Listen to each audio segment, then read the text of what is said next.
Dan saudara, anak usaha PIK2 atau afiliasi milik konglomerasi Sugianto Kusuma alias Aguan disebut oleh Kementerian ATR. Bagaimana afiliasi sertifikat hak guna bangunan dan sengkarut pagar laut dengan PIK2? Halo, assalamualaikum warahmatullahi wabarakatuh. Ternyata dugaan-dugaan warga itu benar ya, sesuai dengan ekspektasi, sesuai dengan dugaan mereka, sesuai dengan sangkaan mereka. Mereka itu menyangka bahwa memang itu pagar laut itu memang milik Aguan atau milik Agus Dayu. Dan Anda bisa cek kawan ya, Anda bisa cek ya, coba Anda telusuri sumber data terbuka yang publik bisa akses, yaitu idx.co.id alias Bursa Efek Indonesia. Hasilnya PT Cahaya Inti Sentosa terafiliasi dengan Pantai Indah Kapuk atau PIK2.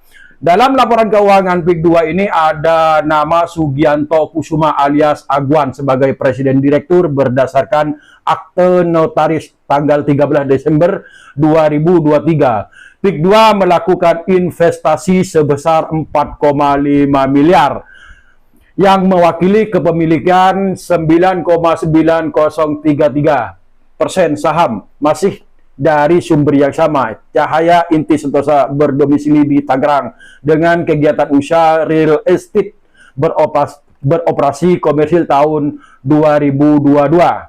Kementerian ATR bilang akan mengevaluasi sertifikat jika tidak sesuai regulasi. Nanti hasil koordinasi dengan BIG terdapat SHGB maupun SHM yang terbukti memang benar-benar berada di luar garis pantai, artinya ya memang itu harusnya Pananu, bukan APL, memang wilayah laut, kemudian di SHGB-kan, disertifikatkan, maka kami tentu akan evaluasi dan tentu akan kami tinjau ulang.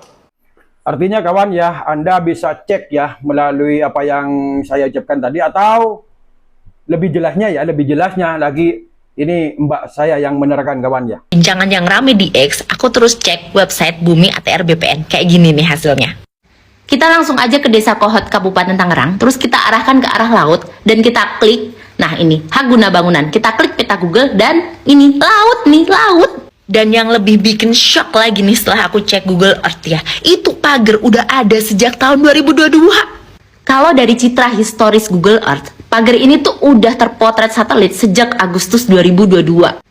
Kalau ini tangkapan satelit terbaru nih ya, 2024, kita mau lihat lebih dekat nih. Lihat, kalian lihat nggak sih ada kotak-kotak, udah di bidang-bidang, udah di petak-petak, makanya ada sertifikatnya per bidang tanah. Dan apa? Sertifikat hak guna bangunannya itu udah terbit sejak 2023. Kalau kata Menteri ATR Nusron Wahid, pemilik hak guna bangunan itu adalah PT Intan Agro Makmur dan PT Cahaya Inti Sentosa. Kalau kita cari PT Intan Agro Makmur di Google itu nggak ketemu. Tapi kalau kita cari PT Cahaya Inti Sentosa, ini dia. Ternyata PT Cahaya Inti Sentosa itu adalah salah satu perusahaan yang telah diakuisisi oleh pengembang PIK2. Jadi, siapa bilang pagar laut tidak berhubungan dengan PIK? Bohong. Besar. Dan di samping Aguan ya ada 9 nama ya, 9 nama terkait dan terafiliasi pemagaran PIK2 ini ya. Ada pengembang, ada pendana, yang ada yang komandonya termasuk kepala desa tersebut, dan ada juga yang koar-koar di media sosial yang ngaku-ngaku nelayan, yaitu Sandi dan Tarsin. Mestinya ini nama ini sudah tidak asing ya dari kalau orang yang mengamati politik. Tarsin ini ya, Tarsin dan Sandi, mereka itu ngaku-ngaku nelayan dan mereka berstatement bahwa pagar laut tersebut adalah budidaya kerang hijau atau mengatasi abrasi. Ini dia cuplikan videonya 9 nama itu. Jadi ada 9 nama mungkin ya, nanti kita lihat jumlahnya. Pertama adalah ya berdasarkan video yang tersebar itu ada nama misalnya Ali Hanafi Wijaya. Ali Hanafi Wijaya di Tangerang itu sangat familiar, sangat kenal. Ya bukan soal pemagaran laut, tapi juga soal pembebasan lahan yang sangat intimidatif ya, dengan dihargai dengan harga yang sangat murah, hampir 50.000 per meter. Jadi Ali Hanafi Wijaya ini kami dengar adalah tangan kanannya Aguan. Ya, sehingga nanti penyidik coba bisa telusuri ini. Kemudian yang berikutnya adalah Encun alias Gojali. Ya, dia bagian dari kelompoknya Ali Hanafi. itu sangat apa ya, mungkin punya pengaruh ya untuk pembebasan lahan. Beberapa gugatan-gugatan kriminalisasi ya tentu melalui Gojali. Kemudian ada Mandur Mehmet pelaksana di lapangan untuk menyediakan tenaga pekerja bambu dan pembelian. Jadi ini satu tim sebenarnya. The Mandur Mehmet yang di lapangan, kemudian difasilitasi oleh Engcun alias Gojali, kemudian soal pendanaan dan seterusnya oleh Ali Hanapi. Tinggal dikonfirmasi, mudah-mudahan itu benar adanya. Kemudian yang berikutnya adalah, yang keempat adalah Arsin, Kepala Desa Kohot, ya, Kecamatan Pakuaji ya, Kabupaten Tangerang, yang di dalam sosial media kita melihat ada tayangan di mana dia sedang menyuruh atau mengatur pekerja yang menyiapkan bambu-bambu itu. Saya kira Arsin perlu diminta keterangan untuk menjelaskan apakah benar video yang beredar itu. Kemudian ada Sandi Marta Praja, yang dia mengatakan bahwa pemagaran bambu ini adalah swadaya masyarakat, kemudian dalam rangka mencegah abrasi. Tapi kami yakin Sandi bukan pelaku utama. Dia hanyalah orang yang disuruh, yang dijadikan semacam tameng atau pasang badan untuk menutupi pelaku yang sesungguhnya.